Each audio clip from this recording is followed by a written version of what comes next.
I'm Jenni Carlson. I'm Barry Tramel. Welcome to the Jenni and Barry Show. OU football spring practice has returned from break, and in this advent of the SEC era, there seems to be more questions about the Sooners than ever before, even with clarity at the quarterback position. Yeah, that's right. The OU offense is the question, Jacko. Jackson Arnold is the man at quarterback, no questions asked. But the Sooners have an extreme makeover going on the offensive line. And for the first time in forever, OU seems more solid on defense than on offense. Is that a good thing going into the Southeastern Conference? We'll talk about that and more.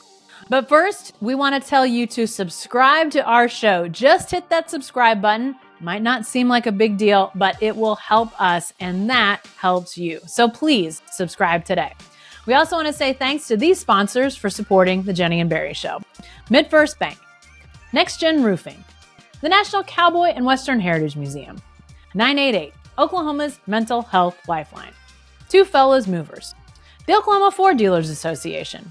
Drive into your best in Oklahoma Ford dealers today for the best deals on Ford's full lineup of trucks and SUVs.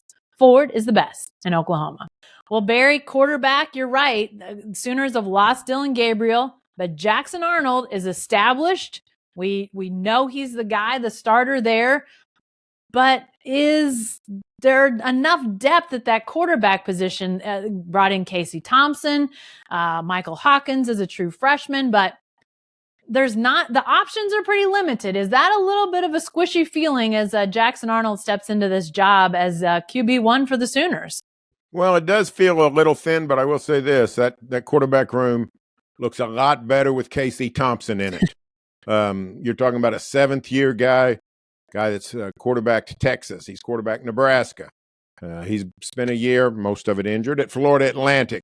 So this guy's been around, and it's a guy who knows OU very well from his time as a kid and as the son of a Sooner legacy, and a guy that grew up 15 miles from Owen Field and knows everything about the program rather well. So it's almost a perfect storm for the backup quarterback. I mean, the Sooners, I think, are very blessed to have Casey Thompson, because you're right. Without Casey Thompson, you're looking at a pretty thin room. You're looking at a true freshman as the backup, an unproven veteran, General Booty, would be, I guess, the next guy up.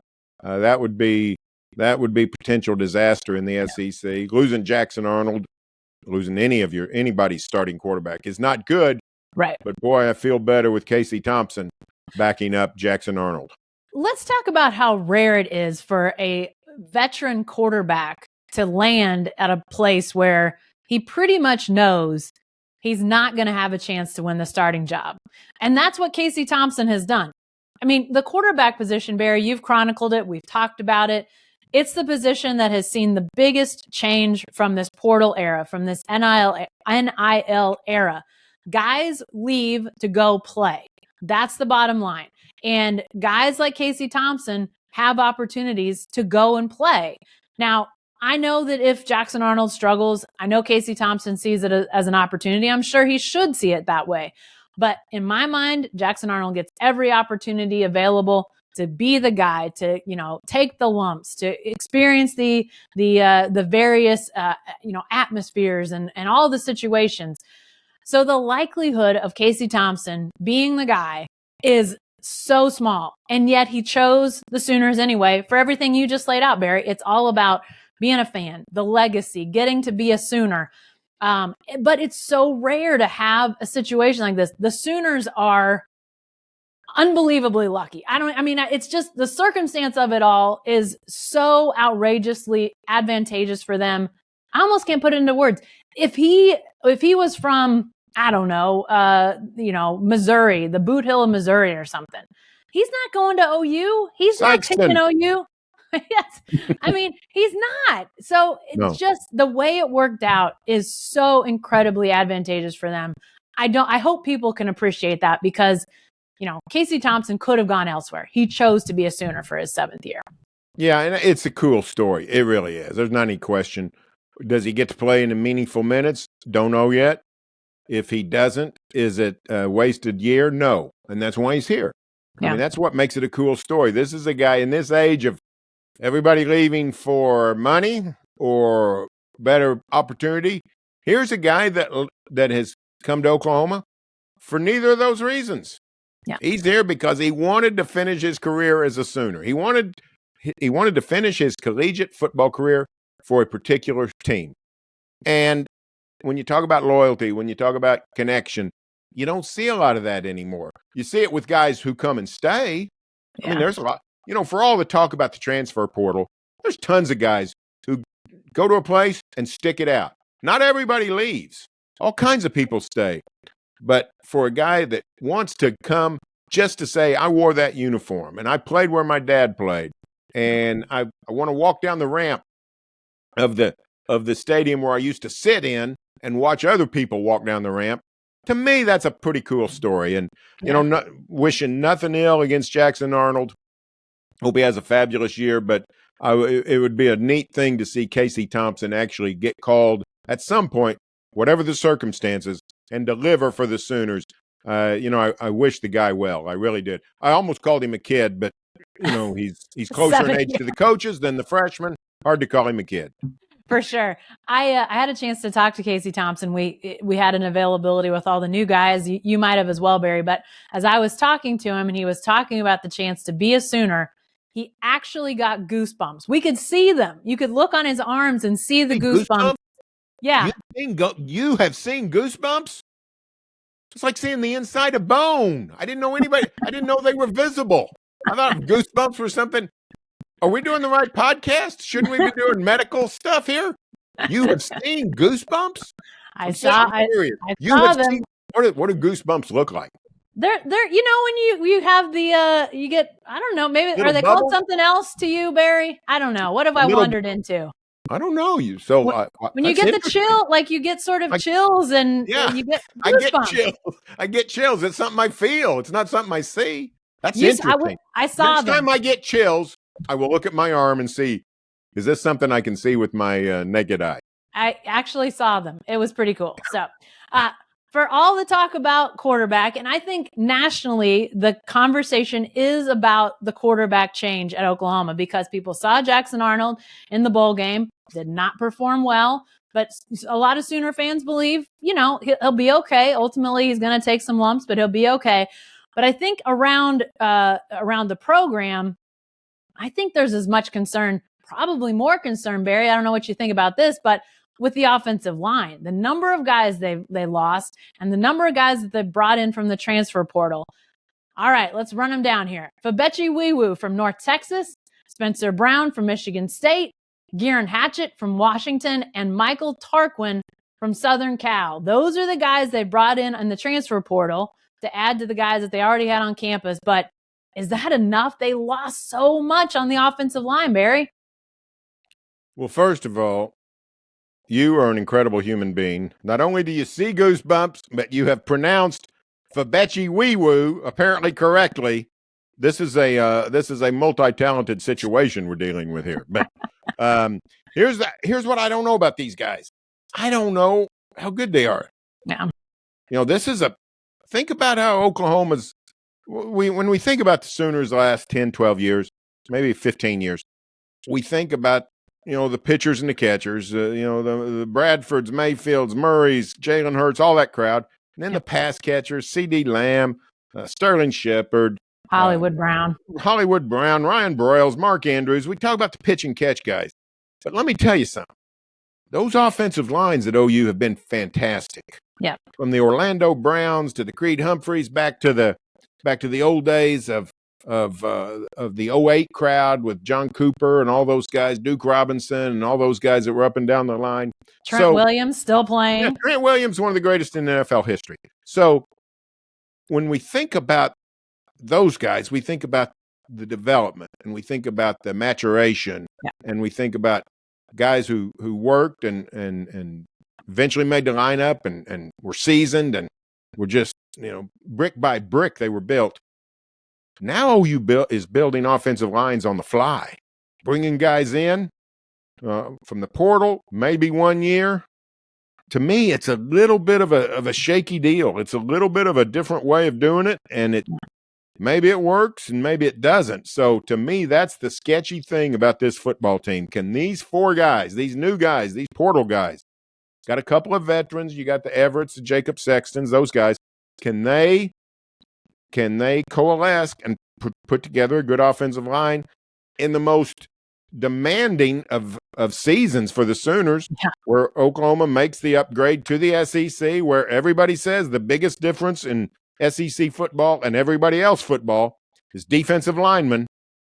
So on the hot seat is Bill Bedenbaugh's offensive line, and he's doing it with transfer portal guys. Yeah. Fascinating season. Yeah, it's real when you break it down like that. If you're a Sooner fan, you got to be a little bit scared by that prognosis, because everybody's obviously learning this transfer portal era, in real time. Obviously, I think you can say that so far, Bill Bedenbaugh's returns on transfer offensive linemen have been pretty good. McCade Mattower, Walter Rouse, they've had guys that have come in and been pretty good. How would those guys have held up in the SEC? Do they have to look for something different as it relates to this crop of transfers? I don't know. I mean, I think if you're Bill Bedenbaugh, you at least have a chance to look and see what these guys have done against other college teams. Obviously North Texas not playing a high level of opponent every week in conference play, but you're going to have some tape to look at there. And then the other three guys are Power 5 guys, 2 from the Pac-12, which had some fantastic offenses this last year, but not great defenses. And then the Big Ten, you would think Spencer Brown's probably the guy that, maybe Bill Bedenbaugh has the best read on, because in the Big Ten, one of the things that they also have are big offensive linemen, big defensive linemen. So you got to think that there's been some look there that is comparable. But it is fascinating. It's very interesting to see. And it's not what you said before. I think it's worth saying that I still think Bill Bedenbaugh's desire would be to build over time an offensive line to keep the Caden Greens. But the way the transfer portal can bring, it can also take them out. So, they had a guy in Caden Green. I think that the hope was he's there for as long as he wants to be. And unfortunately for the Sooners, that was just a season. So, that's difficult. But I think the hope from Bill Bedenbaugh would probably be to get guys, high schoolers, and build them up. But that's just not the reality right now. And chemistry, how's the chemistry? I mean, all these things, Barry, to me, it's the least sexy position to talk about, but it's going to be the biggest difference maker for the Sooners in the fall. Yeah, and, Jackson Arnold will be under the gun. He's going to have to perform at a high level. Can that line protect him? Can it give him the time to make the decisions he needs to make? Can they open holes for the running game that would relieve pressure off Jackson Arnold? It's all tied in together. And you're right, those just a rash of newcomers. The truth is, this will be the most unknown September in OU football history, because even when they have a fairly soft opening schedule, which the Sooners do. Let's see, Temple, Houston, Tulane. Yeah, top three, first 3 games. Not bad. Houston competitive, Tulane competitive. Temple won't be much, but you sort of knew what was coming in years past. Even if the schedule was soft at the start, you knew what was coming, and so you knew, hey, this is what we need to be doing against Houston if we want to handle TCU. Right. This is what we need to do if we want to, play well against Texas. Now, they don't know what's coming. I mean, they have a general idea. Alabama and Tennessee and Ole Miss, whoever's, they're in the first 6-7 games. But you've never played Ole Miss. Never played LSU. Never played Auburn. Never played some of these teams. And so you don't really know what you're in for.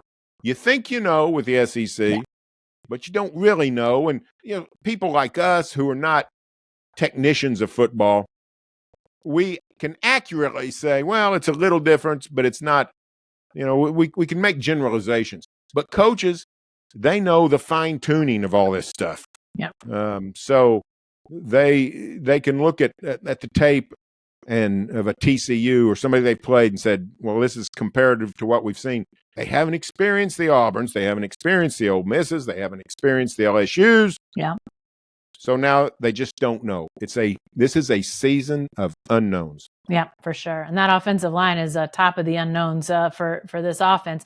You mentioned pitchers and catchers and the talent, the positions. We talked about quarterback, but tailback was an ongoing sort of conundrum last year, I guess you could say. Gavin Sawchuk, though, at the end of the year, seems to now have emerged, budding star potentially. Javonte Barnes has shown flashes, but was hurt most of last year. But then they've got Sam Franklin, Walter Payton Award finalist last year at Tennessee Martin, also redshirt freshman and Caleb Hicks, and then true freshman from Carl Albert, Xavier Robinson. So what about the tailback position? Is this a group that's going to lean heavily on Sawchuk, or can some of these other guys add to the mix? Well, I mean, I'm fascinated about Sam Franklin. This is a guy, the Walter Payton Award is the Division I AA Heisman, basically. Yeah. And I'm fascinated how a guy makes that transition, Tennessee Martin, to the SEC. What does that look like? I know this. All kinds of great tailbacks in the NFL came from small schools. True. Walter Payton himself being Exhibit A. So, you're not eliminated from potential greatness just because you were at Tennessee Martin. So if the Sooners think he's got the ability, you can't coaches won't tell you the truth. Maybe in private they have, but nobody's told me. Do they see Sam Franklin as a difference maker? Do they see Sam Franklin as a guy, he'll provide some depth? Yeah. So I think Gavin Sawchuk and potentially Javonte Barnes will be the bell cows. Sawchuk has shown over the course of the last 14 games, really.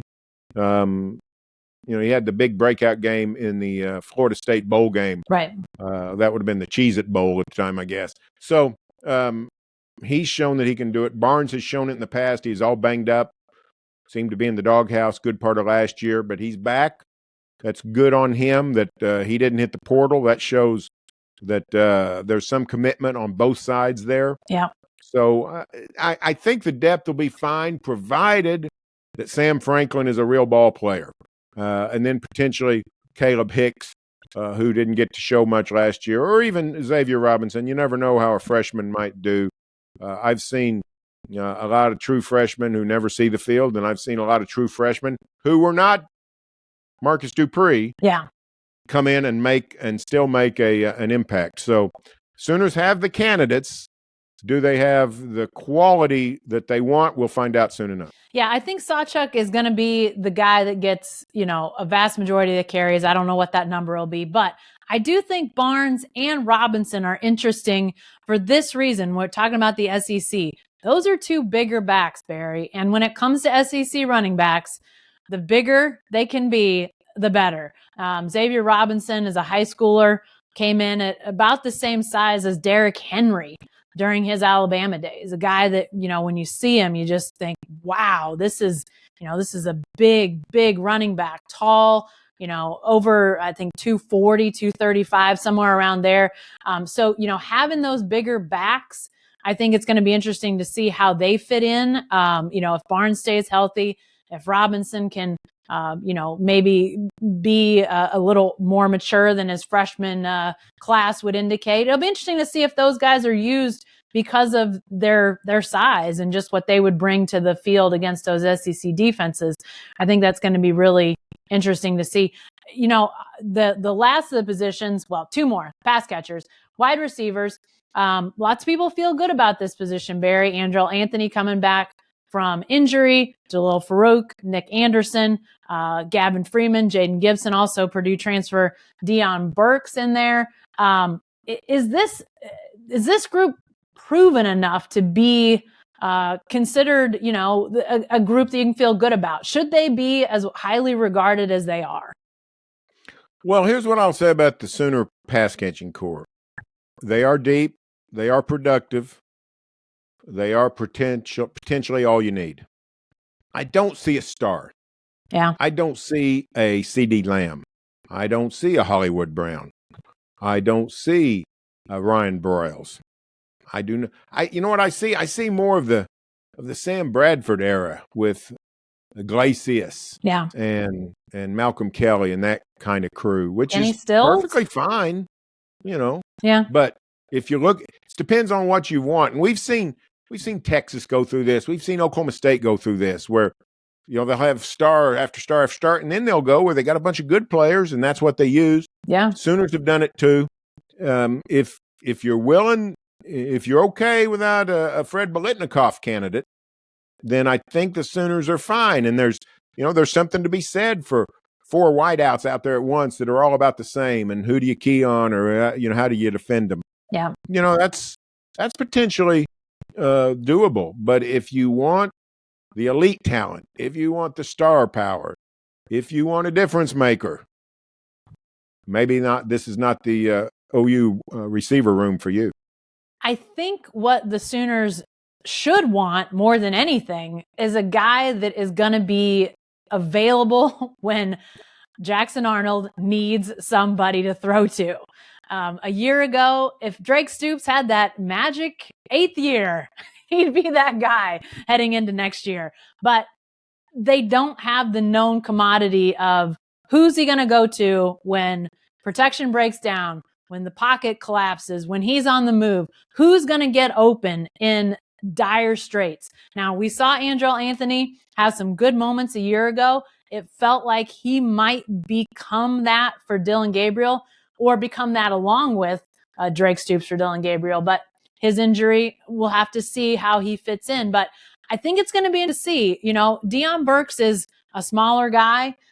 He's not your field stretcher in the way that some of these long, tall guys like Jaden Gibson, Nick Anderson. We didn't even talk about some of the freshmen. They've got this huge freshman class of receiver. It's going to be really interesting to see if any of those guys are involved. But who gets open in moments of distress? Because it's going to happen. Who's going to be able to make a play, get some separation, and catch the ball? I think that remains to be seen. Is it possible that there are guys in this group that fit that mold? Sure. But we got to see it, and that's going to be an evolving situation. I think the last group to talk about, the tight end position, Barry. I do love tight ends. They always seem to be open. I don't know why. I don't know why people don't throw to them more. Sooners didn't throw to their tight ends last year very much at all. But maybe it's because they didn't really feel like they had one they could count on. Do they have one in this group? Bauer Sharp comes over from southeastern Louisiana. Jake Roberts from Baylor. Young guys, Mitchell, Caden Helms, Cade McIntyre. They've got a lot of guys at the tight end position, but anybody that they feel like they can count on in this group? Well, I hear good things about Bauer Sharp. I mean, I don't think OU would bring in a guy from southeastern Louisiana if he wasn't sort of a unique talent. But you're right. I don't know. We got the change in coordinators with Seth Luttrell. What is his affinity for tight ends? That has sort of waned, since the Mark Andrews salad days. We haven't seen as much throwing to the tight ends as in the last 4 or 5 years. I tend to think we won't see it this year, but I am intrigued by Bauer Sharp. I mean, this is a guy that's a phenomenal athlete, former quarterback, all kinds of things going on with him. So if we see a productive tight end, I tend to think it'll be Bauer Sharp. I tend to think we won't see one, though. I think they got all those athletes out at wide receiver. None a superstar necessarily, but a bunch of guys that can produce. I tend to think we might see more of those guys in some 4 wide out, maybe more so than the tight end. Yeah, usage. and you're right. I think teams that have capable tight ends. Over the years, Iowa State springs to mind. They use them a lot. They use them to great effect. I think we saw Michigan do that with their run to the national championship. They had some guys at tight end that they could use, but it's not as utilized across the board as it used to be. Which again, I think those guys tend to find themselves in spots they can get open, they can make plays, but they've got to be able to do that, and that may not be where this bunch is right now. Now maybe again, sort of like those wide receivers looking for the guy that can make the play when everything breaks down. Maybe one of these guys can evolve into that. They've got some young guys here, which if they weren't going to use the tight end position very much, if Seth Luttrell wasn't going to do that, I don't know if they would bring in so many guys at tight end. So I'm curious to see what this does look like. Maybe he does have, a desire to go to those guys more. And maybe that's why we are seeing this influx of younger tight ends and, a couple out of the transfer portal. Nothing, a lot of newcomers, a lot of new faces. So we'll see if any of them can evolve to be contributors for the Sooner offense. Lots more to break down with Sooner football as spring gets really cooking here down in Norman. But that's all the time we've got this week. Remember, subscribe to our show. It really does help us. And if you like what you hear, please leave us a review. You can find our columns, videos, and podcasts at selloutcrowd.com, as well as barrytramel.com and jenni-carlson.com. And if you want our sent straight to your email inbox, all you have to do is subscribe to our newsletter. It's free and it's easy. Just go to selloutcrowd.com and sign up today. Thanks for joining us, and we'll see you next time.